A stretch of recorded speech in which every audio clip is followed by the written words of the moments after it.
자, 삼성전자 주주님들 반갑습니다. 삼성장군입니다.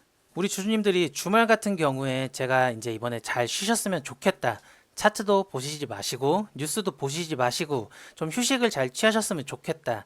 특히나 이번 주 같은 경우에는 굉장히 많은 이슈들을 눈앞에 두고 있기 때문에 우리가 체력적으로 좀 어느 정도 보충을 해둬야 이번 주에 잘 싸울 수 있다라고 말씀을 드려서 우리 주주님들에게 가급적 이번 주말에는 좀 쉬셔라 라고 말씀을 드렸는데 잘 쉬셨는지 모르겠습니다. 특히나 이번에 미국 샌프란시스코에서 AI 서밋이 진행이 되면서 우리 삼성전자와 관련된 여러 가지 기사들이 조금 많이 쏟아졌기 때문에 뉴스를 한 번이라도 검색해 보신 우리 주주님들 같은 경우에는 편하게 쉬실 수 있었는지 사실 그게 굉장히 의문스럽습니다. 저 같은 경우에도 정말 안 보고 싶었지만 네이버 상단에 떠버리는데 그거를 어떻게 안 보겠습니까? 그래서 주말에 있는 뭐 삼성전자 관련된 이슈 정도만 확인을 했고 그래도 차트는 보지 않으면서 저 같은 경우에는 잘 쉬었는데 우리 주주님들 같은 경우에는 정말 휴식 시간을 알차게 보내셨는지 궁금하네요. 그래서 오늘 같은 경우에는 지금 차트 상황을 봤을 때 주말에 굉장히 호재성의 기사들이 많이 나왔음에도 불구하고 약세로 시작을 했어요. 물론 다행히 이제 장을 마감을 하면서 어느 정도 하락분을 만회를 하면서 이제 장 마감을 했는데 그럼에도 불구하고 이제 이렇게 주가가 하락을 해서 시작을 한다라는 거는 우리가 여전히 지금 인지해야 되는 부분이 이렇게 고점인 38만 원을 찍은 뒤로 여전히 이렇게 큰 단위의 하락세에 놓여 있다. 그래서 시장 자체의 분위기만 놓고 봤을 때는 업황적으로 굉장히 긍정적인 시장이 유지가 되고 있음에도 불구하고 차트상으로는 여전히 큰 단위의 하락 추세가 진행 중이며 여전히 저점을 이탈할 확률을 조금 더 우위에 두고 우리가 대응을 해야 된다라는 부분에 있어서는 전혀 변화가 없습니다. 이 큰 단위의 하락 추세를 전부 다 끊어내기 위해서는 이 구간 우리가 가격이 얼마였죠? 28만 5천 원 선이었죠. 여기를 이제 일본 기준으로 강하게 몸통 돌파를 해줘야지만 우리가 이 전반적인 하락 추세를 끊어내는 상승세가 발생을 할 수 있다. 그래서 여기를 끊어낸 뒤에 눌림이 발생을 했을 때 우리가 이 구간에서 분할로 잘 담아보자라고 제가 우리 주주님들에게 좀 전략을 공유를 해드렸죠. 근데 우리가 아직까지 공격적으로 진행을 할 수 있는 매수를 받아볼 수 있는 이런 환경적인 요소가 만들어지지 않았고 오히려 오늘 같은 경우에는 저점을 이탈하는 저점을 굉장히 위협하는 형태의 하락세로 장이 시작을 하다 보니까 우리 주주님들이 월요일 아침부터 굉장히 당황하셨을 것 같은데 여전히 우리 삼성전자 차트만 놓고 봤을 때는 큰 틀에 있어서는 변한 게 하나도 없습니다. 그러니까 우리 주주님들이 지금 이 구간에서 보여주고 있는 이러한 보합권이죠. 상당히 좀 단위가 큰 단위 대략적으로 10%에서 15% 정도 하는 큰 단위의 보합권세를 보여주고 있는데 이렇게 큰 단위의 변동성이 발생을 하고 있음에도 제가 우리 주주님들에게 아무것도 하지 마셔라 라고 말씀드리는 부분이 저도 굉장히 답답한 상황입니다. 그럼에도 불구하고 제가 반복해서 말씀드리지만 이렇게 큰 추세가 하방이 더 유력한 상황이기 때문에 이거를 극복할 수 있는 상황이 만들어져야겠죠. 그러면 이거를 극복하는 흐름은 누가 만드냐?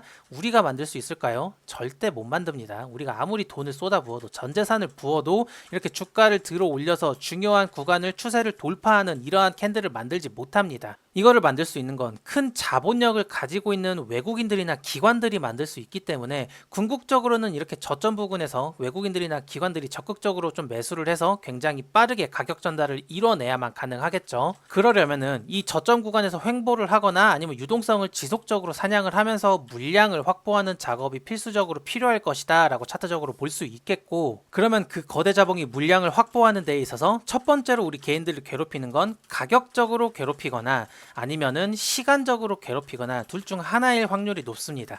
그러면 우리가 이 두 가지의 확률을 모두 다 염두를 해야겠죠. 첫 번째로는 가격적으로 이렇게 겁을 주는 상황에선 우리가 그 전에 말씀드렸다시피 이 직전의 저점인 23만 8,500원 선을 크게 이탈하지 않으면서 빠르게 다시 밀어 올리는 상황이 만들어졌을 때 그러면은 이렇게 큰 추세의 하락 추세가 기준점이 이제 여기에서 이쪽으로 이동을 하게 되겠죠. 이 추세를 끝내는 기준점이요. 그러면은 여기가 대략적으로 가격이 27만 5천 원 선이 되는데 그러면은 지금 가격보다 좀 만 원 정도 낮아지는 상황이에요. 어떻게 됐든 이렇게 진행되고 있는 큰 단위의 하락 추세를 돌릴 수 있을 만큼의 유리한 상황이 먼저 만들어져야 그 다음에 우리가 좀 공격적으로 매수를 할 수 있는 상황. 특히나 이렇게 상단부에 물려 계신 주주님들 같은 경우에는 여기에서 못 참고 추가 매수를 했다가 주가가 만약에 이렇게 하락 가속화가 되는 상황이 만들어지거나 혹은 여기에서 저점을 이탈을 좀 생각보다 길게 하면서 선물 포지션에 대한 청산을 발생시킨 다음에 반대 매매를 조금 불러 일으킨 다음에 빠르게 물량을 받아먹고 들어 올리는 이런 상황이 또 생길 수도 있거든요. 이런 부분들까지 이렇게 저점 부근에서는 우리가 인지를 해야 되기 때문에 여기에서는 가급적 공격적으로 대응을 하지 않는 것이 굉장히 중요하고, 그리고 만약 여기가 바닥이다 라고 한정을 짓는다면 이렇게 보합권을 보이는 과정에서 우리가 해야 되는 게 뭐라고 그랬죠? 펀더멘탈을 잘 확인을 하면서 이렇게 바닥권을 잘 다지는지, 그래서 주가가 추후에 업사이드를 보여줄 수 있을 만한 그러한 재료들이 잘 쌓이고 있는지, 그거를 우리가 잘 체크를 해야 된다라고 말씀을 드렸었죠. 그래서 차트적으로 봤을 때 현재 삼성전자는 아직까지도 우리가 공격적으로 뭔가 적극적으로 대응을 할 수 있는 상황이 아니다 보니까 우리 주주님들이 조금은 더 힘드시고 좀 지루하시더라도 지켜보셔야 되는 상황임은 여전히 변함이 없고, 특히나 이번에 30일 같은 경우에는 삼성전자의 실적 발표가 좀 대기를 하고 있는 상황이죠. 그 트리거를 활용을 해서 우리가 중요한 구간을 돌파하는 흐름이 만들어질 수도 있겠지만, 아까 제가 말씀드렸다시피 그 트리거로 인해서 가격이 빠지는 요소로도 작용을 할 수 있기 때문에 아직까지는 우리가 뭔가 차트적으로 구체적인 진입 근거가 만들어지기 전까지는 좀 몸을 사리는 게 좋겠습니다. 특히나 이번 주에는 변동성이 굉장히 무서울 것으로 예상이 되고 있으니까요. 우리가 조금만 더 지켜보면서 유리한 상황이 만들어질 때까지 차분하게 잘 기다리는 것이 중요하겠습니다. 그러면 오늘도 제가 우리 삼성전자 주주님들에게 이렇게 만약에 바닥권에서 주가가 보합권을 보인다라면은 펀더멘탈이 굉장히 중요하다라고 말씀을 드렸었는데, 이번 주에는 제가 지난주에 미리 말씀드렸다시피 굉장히 예고돼 있는, 거시적으로나 개별적으로나 예정돼 있는 그러한 발표들이 많기 때문에 그 부분들을 우리 주주님들과 함께 다시 한번 이야기를 하면서 내용들을 깊게 상기해 보도록 하겠습니다. 그러니까 본격적으로 제가 이야기를 시작하기 전에 저희 삼성장군 채널에 대해서 아직까지 구독과 좋아요 안 눌러주신 우리 삼성전자 주주님들 같은 경우에는 꼭 잊지 마시고 구독과 좋아요 한 번씩 눌러주시면 감사하겠습니다. 자, 간략하게 시장 상황, 코스피 상황 잠깐만 짧게 보고 좀 넘어가도록 할게요. 일단 이걸 1시간 봉으로 바꾸면은 코스피는 여전히 이 9,400대 초반대의 저점을 형성한 이후로 아직까지는 이탈이 없이 이렇게 저점 부근에서 보합권을 이뤄지고 있는 상황인데, 이제 코스피도 오늘 같은 경우 약세로 조금 출발을 하면서 좋지 못한 흐름을 보여주고 있었지만 저점 부근에 이제 주가가 붙으면서 좀 반발 매수세가 나오고 있는 상황입니다. 그래서 코스피 같은 경우에는 이 6,430선이 저점이 될지 이제 우리가 이 테스트 여부를 지켜봐야 하겠고요. 그리고 마찬가지로 이렇게 최고점에서 내려오고 있는 하락 추세가 여전히 이어지고 있는데, 이 구간 대략적으로 한 7,400선 정도가 된다라고 했죠. 이 7,400선을 확실하게 돌파를 해놓은지를 확인을 하고 그 다음에 마찬가지로 눌림이 발생을 했을 때 그때부터 우리가 매수를 할 수 있다, 이렇게 우리가 정리를 할 수 있겠는데, 결론적으로 놓고 보면 여기를 돌파하기 전까지 일봉으로 이제 캔들이 몸통으로 종가 마감하기 전까지는 여전히 약세가 유리한 거는 변함없는 사실이기 때문에 더 아래로 내려갈 것을 조금 더 우위에 두고 우리가 시장을 체크를 하는 것이 좋겠습니다. 물론 저도 당연히 투자를 하는 입장에서 빠르게 이 7,400선을 돌파를 해주면서 우리가 뭔가 시장 상황에 대해서 적극적으로 참여를 하고 주가가 이렇게 적극적으로 공격적인 상승세를 보여주면서 수익을 발생시킬 수 있는, 빨간불이 많이 들어올 수 있는 상황이 만들어지면, 하루라도 빨리 만들어지면 저도 좋겠지만 그거를 우리가 만들 수 있는 게 아니고, 그런 구조 같은 경우에는 굉장히 이제 주가에 영향력을 줄 수 있는 큰 수급이 들어와서 특히나 이 중요한 추세를 끝낼 수 있는 저항 구간을 돌파를 해줘야 되는, 돈으로 뚫어버려야 되는 이런 상황들이 만들어져야 되기 때문에, 그러려면 또 분명한 트리거가 필요하겠죠. 그 트리거가 이번에 FOMC나 아니면 삼전닉스의 이제 실적 발표가 되기를 바라고 있는 상황이고요. 근데 제가 앞서 개별 종목에서 말씀을 드렸듯이 그 트리거가 우리의 기대와는 반대로 작용을 해서 이렇게 아래로 밀릴 수 있는 가능성이 있기 때문에, 그리고 그 트리거라고 하면 그만큼 방향성이 세게 나올 수 있는 트리거이기 때문에 우리가 무조건 한쪽으로 이렇게 편향되게 생각하면은 안 되겠습니다. 이 부분을 우리 주주님들이 꼭 명심을 하시면서, 아직까지는 약세 우위에 있는 시장이 이미 객관적인 사실임을 꼭 잊지 마시고 염두를 해두시길 바랍니다. 아시겠죠? 자, 그래서 제가 지난주에 이제 금요일에 영상을 올려드리면서 이제 마무리에 말씀을 드렸듯이 이번 주에는 굉장히 여러 가지 요소들이 많이 겹쳐 있고, 매크로적으로나 뭐 개별 종목으로나 특히나 빅테크들의 실적 발표까지도 겹쳐 있는 상황이기 때문에 이번 주에는 굉장히 큰 변동성이 발생을 할 수 있는 상황들이거든요. 그래서 아직까지는 이제 닥치지 않은 이 월요일에 우리가 어떠한 이벤트들을 앞두고 있고 우리가 객관적으로 지금 어떤 상황에 놓여 있는지 한 번 더 리마인드를 하면서 우리 주주님들이 이번 주에 시장을 좀 대비를 하셔 하셨으면 좋겠습니다. 일단 첫 번째로 이번 주 수요일에서 목요일 넘어가는 새벽에 미 연준에서 기준금리에 대해서 이제 발표를 하게 됩니다. 현재까지 대부분의 전문가들은 이번 발표에서도 금리가 동결되는 방향으로 진행될 확률이 높다라고 예상을 하고 있는데요. 근데 이번에 이제 미국과 이란과의 전쟁이 조금 많이 심화되면서 유가가 많이 내렸던 거를 다시 그대로 다 말아 올렸죠. 그 유가가 상승한 여파로 이번 달은 그냥 동결로 지나가겠지만 9월 달에는 금리를 인상을 할 수 있다라는 시장의 불안감이 조금 제기가 되는 상황입니다. 그래서 패드워치를 참고를 해보면은 현재까지 85%의 확률로 9월에 금리를 인상할 수 있는 가능성이 보이기 때문에, 다만 이제 이 부분은 앞으로 2달 동안의 시장 상황과 그 다음에 물가 관련된 지표들의 발표 결과치에 따라 조금 달라지겠죠. 다만 현재까지의 상황으로 놓고 봤을 때는 이번에는 동결이 우세하지만 9월에는 금리를 인상할 수도 있다라는 확률이 조금 더 높기 때문에 시장이 아직까지는 약세적인 흐름을 보여주고 있는 상황입니다. 그래도 이번 달 금리 같은 경우에는 동결이 예상되기 때문에 그 뒤에 발생하는 케빈 허시 연준 의장의 발언이 굉장히 중요하겠죠. 이제 어떠한 발언을 하느냐에 따라서 또 시장이 가격대가 반응을 할 수가 있기 때문에, 사실 좀 케빈 허시 원장이 매파적인 성향을 보이고 있기 때문에 지금과 같은 상황에서 긍정적인 이야기를 얼마나 해줄까 싶은 그런 우려가 섞여 있지만, 어쨌든 지금 금리 동결이 좀 우세되는 상황에서 케빈 허시가 그 뒤에 코멘트를 어떠한 말을 남기느냐에 따라서 시장의 방향성이 결정될 수 있기 때문에 우리가 이 부분을 굉장히 집중해서 볼 필요가 있겠습니다. 역시 우려되는 건 이번에 미국과 이란의 갈등이 좀 깊어지면서 국제유가가 100달러까지 치솟은 부분이겠죠. 물론 지난주 금요일 밤부터 주변국들이 좀 중재를 적극적으로 하게 되면서 주말에 미국이 이제 공습을 중단한다라고 이야기를 했죠.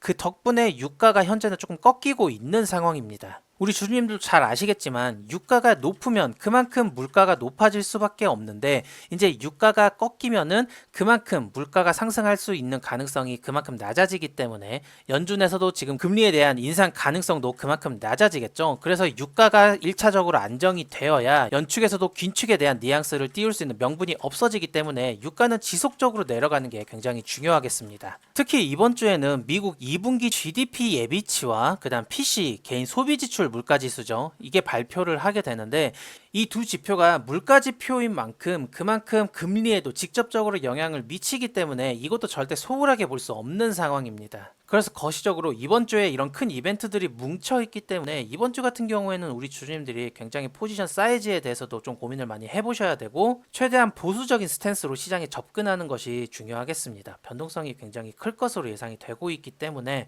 어느 정도는 좀 몸을 사리는 게 좋겠어요. 특히나 지난주에 구글에서 호실적이 났음에도 불구하고 주가가 지속적으로 밀리는 상황이 발생을 했죠. 영업이익률이 높았음에도 불구하고 이제 AI 데이터 센터에 들어가는 투자비가 캐펙스가 너무 과도했기 때문에 현재 보유하고 있는 현금이 적자로 전환됐기 때문이었는데요. 구글이 현금을 적자 전환한 게 이번 사례가 처음이었기 때문에 그래서 시장이 조금 더 예민하게 반응한 감이 없지 않아 있습니다. 그래서 이번 주에 마이크로소프트나 메타, 아마존, 애플 등 빅테크 실적이 연속적으로 발표를 하게 되는데, 앞선 구글의 사례처럼 이제 이 빅테크들의 실적 발표 결과치에서 가장 중요한 거는 캐펙스에 투자를 하는 것만큼의 영업이익이나 현금을 지금 벌어들이고 있는지가 굉장히 중요한 화두로 떠오를 것으로 보입니다. 결국에는 매출 실적이 굉장히 좋게 나와도 지금 진행하고 있는 투자 규모 대비해서 그만큼 추가 매출을 뽑아낼 수 있겠느냐, 이거를 지금 시장이 굉장히 중요하게 보고 있기 때문에 남아있는 빅테크들의 실적 발표에서 이 부분이 굉장히 부각될 것으로 보입니다. 그래서 미국의 이런 매크로적인 이슈들과 더불어서 빅테크의 실적 발표도 같이 겹쳐 있는 상황이다. 그 와중에 이제 우리 삼전닉스 같은 경우에도 이슈가 하나 또 있죠. 일단 이번 주말에 AI 서밋에서 이제 삼전닉스가 글로벌 빅테크들 기업들 여럿과 반도체에 대한 장기적인 공급 협력을 추진한다라고 발표를 했어요. 그 규모는 우리나라 돈으로 한 1,300조 정도 되는 규모라고 밝혀졌고, 세부적으로는 삼성전자가 브로드컴과 2천억 달러 사업 협약을 맺었고, 하이닉스가 엔비디아와 7,500억 달러의 전방위적인 그런 AI 산업과 관련된 사업 협약을 맺었습니다. 이번 파트너십으로 인해 여전히 지금 시장에 팽배하게 비춰지고 있는 AI 반도체에 대한 피크아웃 우려가 완벽하게 수면 아래로 가라앉을 만한 그러한 파트너십이 될 것으로 보이고요. 삼전닉스를 포함해서 국내 반도체 기업의 이익을 2027년까지 받쳐줄 그런 핵심 모멘텀으로 작용할 수 있겠습니다. 특히나 지금 반도체 재고 같은 경우에는 정말 없어서 못 파는 지경이라고 제가 말씀을 드렸었죠. 이전에 삼성전자에 관련된 이야기를 하다가 삼성전자 반도체 물류 창고까지 제가 사진을 좀 보여드렸었는데, 특히나 AI 데이터 센터용 반도체는 정말로 수주가 많이 밀려있는 상황이라고 합니다. 이게 과거에는 사실 반도체 회사들이 먼저 제품을 생산을 해놓고 그 다음에 판매를 진행하는 구조였었어서 재고가 굉장히 많았었어요. 재고가 많이 쌓여있는 만큼 그만큼 고객사들에서 조금 버팅기거나 갑질을 해버리면은 결국에는 비교적 낮은 가격에 판매를 할 수밖에 없었고, 그게 주가의 하락 요인으로 작용을 하면서 굉장히 악순환적인 요소가 반복이 됐었는데, 특히나 애플이 그런 짓을 좀 많이 했었죠. 그런데 현재의 상황은 오히려 빅테크들이 지금 수요를 더 갈급하고 있는 상황이기 때문에 이제는 선주문을 먼저 받고 그 다음에 후생산을 하는 구조로 시장 구조가 변경이 좀 됐습니다.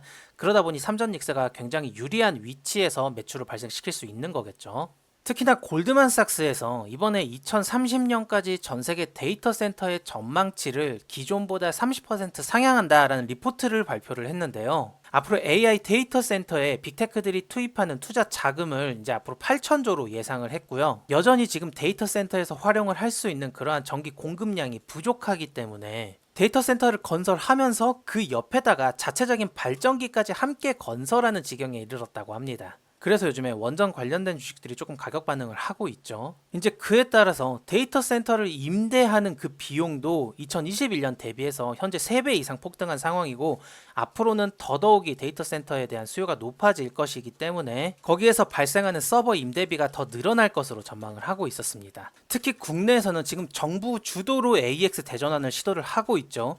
특히나 네이버 대표이사 경력이 있는 한성숙 총리를 국무총리로 이제 이번에 임명을 하면서 AX 대전환에 굉장히 공격적으로 접근을 하고 있습니다. 거기에 우리 삼전닉스가 인프라적인 투자를 공격적으로 진행을 하게 되면서 이제 1990년대 이후로 30년 만에 이제 국내 GDP 대비 투자 비율이 20%가 넘어가는 산업에 관련된 투자가 진행된다라고 볼 수 있습니다. 그래서 그 과정을 조금 보자면, 예전 같은 경우에는 옷을 만드는 경공업 위주의 발전이 있었고, 두 번째로는 철강이나 조선업이 좀 많이 활성화가 되는 중공업이 발달이 됐었고, 지금 최근 같은 경우에는 수출을 주도하고 있는 반도체 산업이 이제 국가 산업이었는데, 이제는 그거를 뛰어넘어서 스스로 컴퓨터가 생각하는 지능 제조업으로 다시 한번 산업 투자에 대한 국가적인 지원이 이뤄진다라고 볼 수 있겠습니다. 따라서 이 투자는 앞으로 한국 경제의 체질이 완벽하게 진화하는 그런 변곡점이 될 것으로 기대를 할 수 있겠고요. 특히나 한국 국토 같은 경우에는 물이 굉장히 풍부하죠. 다른 나라에 있어서 물 상류의 간섭을 받지 않는 그런 지리적으로 굉장히 유리한 이점이 있는데, 거기에다가 전력량도 굉장히 풍부하기 때문에 공급망에 있어서 굉장히 안정적인 환경을 유지하고 있는 상황입니다. 그러다 보니 이제 전 세계에 있는 AI 기업들이 한국을 최정의 명당으로, 그리고 최고의 기술력을 가지고 있는 나라로 평가를 하고 있기 때문에 적극적으로 파트너십을 맺고 있는 상황인 거고요. 특히 이번 서밋에서 네이버와 삼성 SDS가 각각 엔비디아와 엔트로픽과 또 파트너십을 맺기도 했죠. 그래서 우스갯소리로 많이 나오는 말이, 이제 단군 할아버지의 성견지명이 굉장히 옳았다. 옛날에는 자원도 안 나오는 이런 한반도 땅에서 시작을 해가지고 진짜 우리 후손들이 누리는 게 하나도 없다, 이렇게 볼멘 소리를 하는 사람들이 있었는데, 이제 와서 돌이켜 놓고 보니 단군 할아버지가 스타팅 위치를 정말 잘 잡았다, 시작 포인트를 선점하는 데에 있어서 굉장히 현명한 선택이었다라고 뒤늦게 깨닫는 사람들의 이야기도 좀 재밌는 요소로 같이 있었습니다. 자, 그래서 제가 이전 영상에서 계속 여러 번 언급드렸던 요소인데, 우리 코스피에 대한 선행 PR이 5.7배 수준으로, 이거는 2000년대 이후 역사적으로 제일 낮은 수준에 도달했다라고 볼 수 있거든요. 이 선행 PR 같은 경우에는 그냥 쉽게 설명을 드렸을 때, 그냥 코스피에 있는 전체 기업들에 대한 투자를 진행을 했을 때 본전을 뽑을 수 있는 기간을 말합니다. 근데 지금 이게 코스피가 평균적으로는 10배인데 지금 5.7배예요. 거의 반토막이 난 상황이고, 평소에는 그냥 코스피에 투자를 하면 원금 회복까지 10년 이상이 걸리고 11년 차부터 수익이다 라고 볼 수 있는 그런 기술적인 계산법이, 현재는 5년 반만 지나면 6년 차부터는 수익을 기록할 수 있다. 그만큼 지금 주가가 굉장히 싸다라고 평가를 할 수 있는 수준인 거고요. 이미 많이 엄청나게 하락을 했기 때문에 악재란 악재는 다 반영을 했다, 매를 벌써 다 맞았다라는 뜻으로 볼 수 있겠죠. 특히 지난주에도 4거래일 연속으로 매수 매도 매수 매도 사이드카가 반복될 정도로 변동폭이 좀 어마어마했죠. 지금 7월에 사이드카가 안 걸린 날보다 걸린 날이 더 많습니다. 거기에 서킷 브레이커도 추가가 되겠고요. 그만큼 지금 국내 증시가 변동성이 굉장히 극심하다라고 평가를 할 수 있겠고, 그나마 다행인 점은 지난주부터 외국인들이 조금 적극적으로 순매수를 하면서 대략적으로 코스피 6,500선, 6,600선을 적극적으로 가격 방어를 해주고 있다라는 겁니다. 이제 가격 하락을 주도했던 게 외국인들이었기 때문에 그 외국인들이 이제 순매수를 기록하는 날들이 많아졌다라는 부분에 있어서는 굉장히 긍정적으로 볼 수 있겠죠. 그러나 반대로 개인들의 기준으로 봤을 땐 ETF 쇼감마 형상으로 인해 하락의 공포가 추가 하락 공포를 가속화를 시키면서 지금 주가가 굉장히 극단적으로 짓눌려 있는 상황이라고 볼 수 있겠어요. 이제 이 표는 시황맨님이 정리를 해준 내용인데, 과거에 코스피가 한 달 동안 마이너스 10% 이상 그렇게 크게 하락했던 9번의 사례 중에 적어도 7번의 경우는 그 다음 달에는 상승을 했다라는 뜻입니다. 근데 2번은 하락을 한 달도 있었고, 이번 달 같은 경우는 이제 어떻게 될지 지켜봐야겠죠. 그래서 매크로적인 이슈나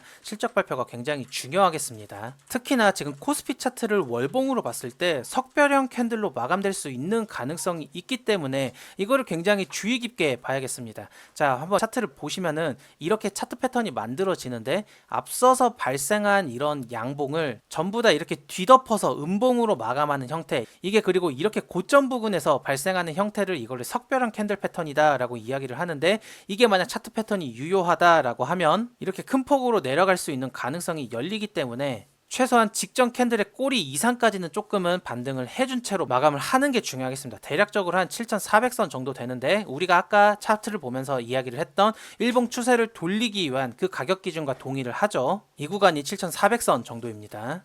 여전히 AI 반도체에 대한 수요는 지속적으로 확인이 되고 있기 때문에 그게 국내 수출 데이터로 명확하게 찍히고 있는데요. 올해 1월부터 5월까지 누적 경상수지 흑자가 지금 1,430달러를 기록했는데, 이거는 작년 전체에 기록했던 1230억 달러의 흑자를 넘어서서, 특히나 상반기도 다 마감하기 전에 넘어선 거죠. 그래서 그만큼 지금 현재 국내의 외환 보유액이 증가했다라고 볼 수 있겠고, 그 수출로 인한 흑자가 환율에 좀 적극적으로 반영이 된 것으로 보입니다. 이제 환율이 좀 많이 내려갔죠. 그러면서 동시에 6월 중반기까지 좀 환율 상승에 좀 적극적으로 개입을 했던 외국인들의 매도세가 둔화된 것이 굉장히 긍정적인 요인으로 판단을 할 수 있겠습니다. 그래서 궁극적으로 외국인들의 매도 압력이 완화된 부분이 환율이 잡히면서 워낙 강세 흐름으로 장착이 되는 거고, 그만큼 국내 증시의 외국인들의 수급이 개선되는 환경적인 선순환 요소로 좀 작용을 할 수 있겠죠. 자, 그래서 다시 한번 말씀을 드리지만, 특히나 수요일과 목요일에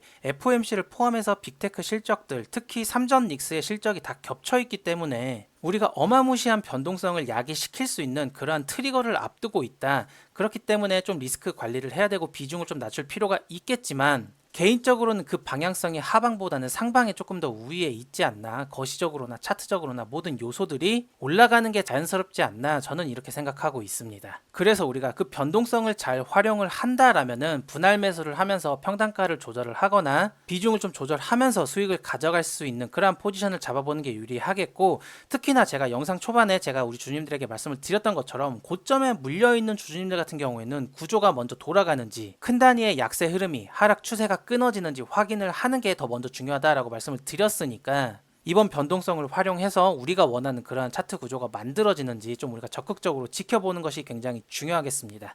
아시겠죠, 우리 주주님들? 그래서 굉장히 긴 이야기를 드렸는데, 이 부분은 우리 주주님들이 꼭 인지를 하시고 가야 되는 부분이다 보니까 제가 다시 한번 좀 강조를 해서 말씀을 드렸습니다. 오늘 영상을 시청을 하시면서 우리 주주님들에게 조금이라도 내용적으로 도움이 됐다면 구독과 좋아요 꼭 잊지 마시고 한 번씩 눌러주시면 감사하겠습니다. 제가 항상 양질의 정보를 담아서 우리 주주님들에게 도움을 드리려고 정말 많이 노력하고 있습니다. 그러니까 우리 주주님들께서는 꼭 응원의 구독과 좋아요 한 번씩 눌러주시면 감사하겠고요. 그러면 오늘 영상 여기서 마무리를 하고, 저는 또 내일부터 우리 주주님들에게 도움이 될 만한 그런 개별 종목에 대한 이슈들을 가지고 와서 다시 영상으로 인사드리도록 하겠습니다. 영상 끝까지 시청해 주셔서 감사드리고요. 내일 다시 인사드리도록 하겠습니다. 감사합니다.